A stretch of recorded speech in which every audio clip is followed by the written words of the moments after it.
Welcome to my inventory lesson, or my LIFO and FIFO lesson. I couldn't think of any better way to show you this than to actually show you my visual representation that I show in the classroom of how LIFO and FIFO work. We're going to start off with FIFO, and I'm going to sell tennis balls. So FIFO stands for first in, first out. Let's pretend we're in a period of rising prices, because on the norm, prices do rise. All right, we're going to keep it simple. Now let's pretend we're buying tennis balls, as I said. Let's start off with buying a $1 tennis ball. Here's my $1 tennis ball, and I'm putting it in my inventory. And then I buy another tennis ball. I buy a $5 tennis ball, which I'm going to also put in my inventory. And the final tennis ball I buy is going to be a $10 tennis ball, which I also put into my inventory. So this is what I've got sitting in my inventory right now. A $1 tennis ball, $5 tennis ball, $10 tennis ball. Now it's first in, first out is FIFO. So what that means is the first one that I decide I'm going to sell is going to be the first one that I put into my inventory. First in, first out. So I'm going to sell my $1 tennis ball. Let's pretend I sell this tennis ball for $20. That's my sales price on this tennis ball. If this tennis ball was sold for $20, let's forget about all other expenses, I would have a $1 cost of goods sold.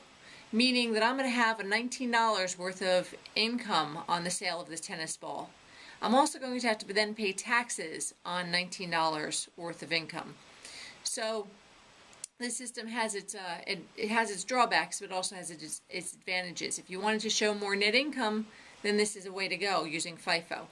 But if you want to reduce your income taxes that you're paying out, then this may not be the best system to use. Okay, so that's how FIFO works. Let's look at LIFO. Now let's do the same thing.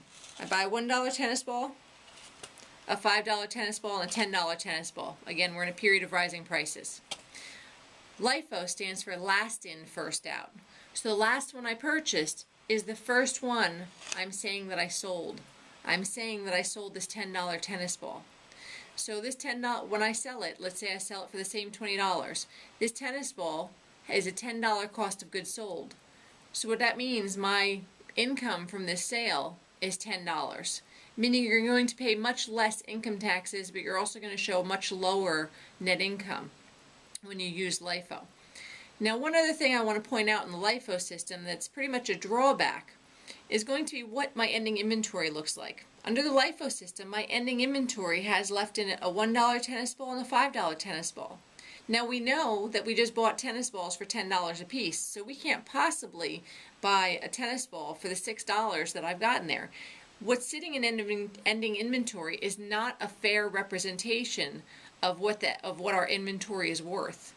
In the case of LIFO, often inventories are severely understated.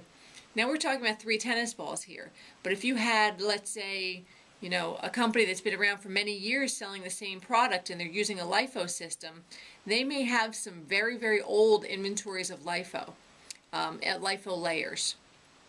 So what this means is that LIFO is not a good system for if you want to show your assets as high as they could be. But it is good if you want to pay less taxes. So it's all about what your company wants to show as to which system is the best one for you. Now, one other thing I wanted to mention about this between FIFO and LIFO is just because my inventory costs flow this way does not mean my actual products flow this way. And what I mean by that is I can use a LIFO system where it's last in, first out, but in actuality, really sell physically the oldest inventory that's sitting on my shelves, the $1 tennis ball. All right, this is maybe the oldest inventory sitting on my shelves, so this is the one I'm saying I sold. But for cost purposes, what's going to go in my income statement is going to be the $10 cost of goods sold. All right, so what I mean by that is just because we use a LIFO for our inventory costing system does not mean our products need to flow that way as well. Our product flow can be different and separate than the way we track our costs for the business. Okay, so think about something like a grocery store.